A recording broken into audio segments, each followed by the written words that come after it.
بسم اللہ الرحمن الرحیم۔ اشنال کی طرف سے اسلامک انفو ڈیسک کے تمام ویورز کو السلام علیکم۔ ناظرین گرامی، آج ہم بات کریں گے حضرت عمر کی اس چھوٹی سی خواہش کی جو خواہش انہیں اپنی غلطی لگنے لگی۔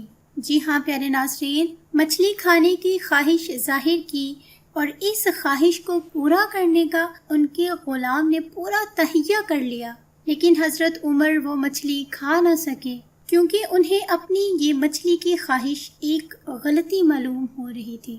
بڑے لوگوں کی بڑی باتیں، یقیناً آپ سوچ رہے ہوں گے کہ مچھلی کھانے میں ایسی کون سی غلطی ہے، مچھلی کی خواہش کر لی تو کون سا گناہ کر لیا، لیکن حضرت عمر کو اس میں کیا نظر آیا، چلیے جانتے ہیں۔ حضرت عمر رضی اللہ تعالیٰ عنہ نے تمام زندگی کوئی خواہش نہ کی تھی، لیکن ایک دفعہ انہوں نے اپنے غلام یرکا سے کہا کہ میرا مچھلی کھانے کا دل چاہتا ہے، لیکن اس خواہش کو پورا کرنے کے لیے 8 میل کا سفر جاتے ہوئے طے کرنا ہوگا اور 8 میل کا سفر واپسی پر طے کرنا ہوگا۔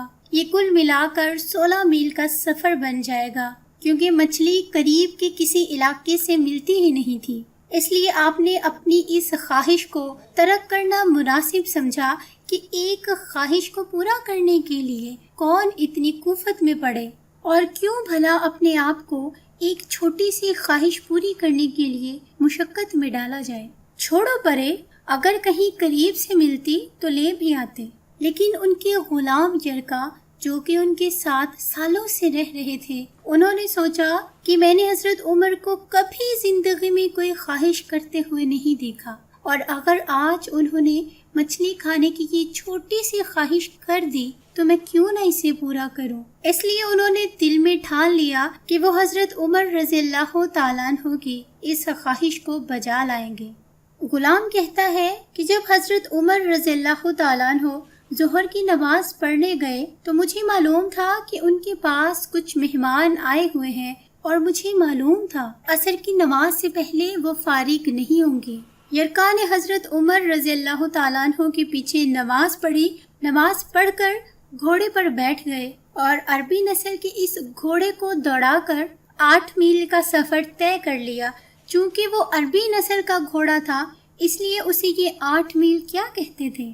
غلام کہتا ہے کہ میں نے مچھلی خریدی اور حضرت عمر رضی اللہ تعالیٰ عنہ کی عصر کی نماز ہونے سے پہلے ہی میں واپس آ گیا، اور گھوڑے کو میں نے ٹھنڈی چھاؤں میں باندھ دیا تاکہ اس کا جو پسینہ ہے وہ خشک ہو جائے اور حضرت عمر کو پتہ نہ چل سکے کہ گھوڑا سفر کر کے آیا ہے۔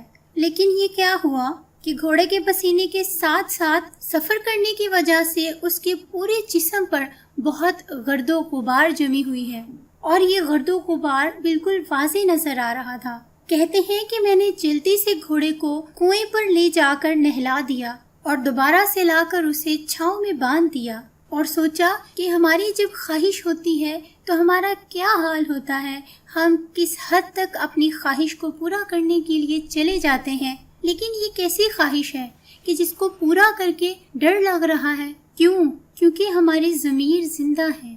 فرماتے ہیں کہ میں نے عصر کی نماز حضرت عمر رضی اللہ تعالیٰ عنہ کے ساتھ ادا کی، اور جب نماز ادا کر کے گھر واپس آئے تو میں نے حضرت عمر رضی اللہ تعالیٰ عنہ سے کہا، حضور اللہ نے آپ کی خواہش پوری کر دی ہے، مچھلی کا بندوبست ہو گیا ہے، اور بس تھوڑی ہی دیر میں اسے پکا کر آپ کی خدمت میں پیش کرتا ہوں۔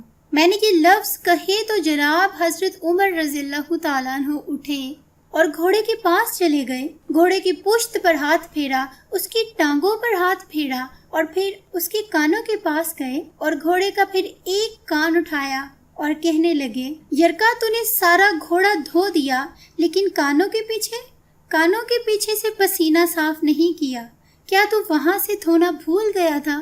اور پھر حضرت عمر رضی اللہ تعالیٰ عنہ گھٹنوں کے بل زمین پر بیٹھ گئے اور کہنے لگے، او یرکا، ادھر آ، تیری وفا میں مجھے شک کوئی نہیں، اور میں کوئی زیادہ نیک آدمی بھی نہیں ہوں، کوئی پرہیزگار نہیں ہوں، میں تو دعائیں مانگتا ہوں اللہ میری نیکیاں اور برائیاں برابر کر کے مجھے معاف کر دے۔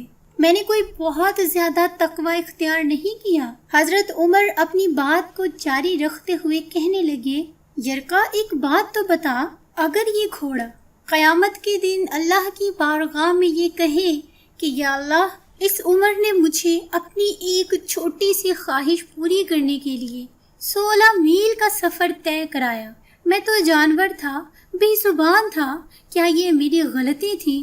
اور 16 میل کا سفر صرف ایک خواہش پوری کرنے کے لیے؟ تو پھر یرقا تو بتا میرے جیسا وجود کا کمزور آدمی مالک کے حضور گھوڑے کے سوال کا کیا جواب دے گا؟ یرقا کہتے ہیں کہ اپنے باپ کے فوت ہونے پر میں اتنا نہیں رویا جتنا میں آج رویا ہوں۔ میں تڑپ اٹھا کہ حضور یہ کیسی سوچ ہے؟ یہاں تو لوگ اپنے نوکروں کو ڈانٹ کر ڈپٹ کر اپنا افسر ہونا ظاہر کرتے ہیں، غرور کرتے ہیں، لیکن یہاں ایک چھوٹی سی خواہش پر اللہ کا اتنا ڈر۔ غلام رونے لگا۔ جناب حضرت عمر رضی اللہ تعالیٰ عنہ کہنے لگے، اب اس طرح کر کہ گھوڑے کو اضافی چارہ ڈال، اور یہ جو مچھلی تو لے کر آیا ہے نا، اسے مدینے کے غریب گھروں میں دے دے، اور انہیں یہ مچھلی دے کر کہنا کہ تیرے لیے بخشش کی دعا مانگے اور عمر کی معافی کی بھی دعا کریں۔ یہ حال ہے خدمت گاروں کا، سرکار کا عالم کیا ہوگا؟ میرے مسلمان بہن بھائیوں، اس واقعے میں آپ نے دیکھا کہ میرے نبی کے صحابہ اپنی ایک غلطی کو لے کر اتنا پریشان ہیں، جبکہ ہم لوگ ایسی باتوں سے بہت پرے ہیں۔ ہمارا معاشرہ کہاں جا رہا ہے، ہم کہاں جا رہے ہیں؟ اللہ ہم سب کو ہدایت دے اور نیک رستے پر چلنے کی توفیق عطا فرمائے۔ ناظرین گرامی، مجھے امید ہے کہ آپ کو یہ ویڈیو اور یہ واقعہ بہت اچھا لگا ہوگا۔ اب اس کے ساتھ ہی مجھے دیں اگلی ویڈیو تک کے لیے اجازت۔ دعاؤں میں یاد رکھیے گا۔ فی امان اللہ۔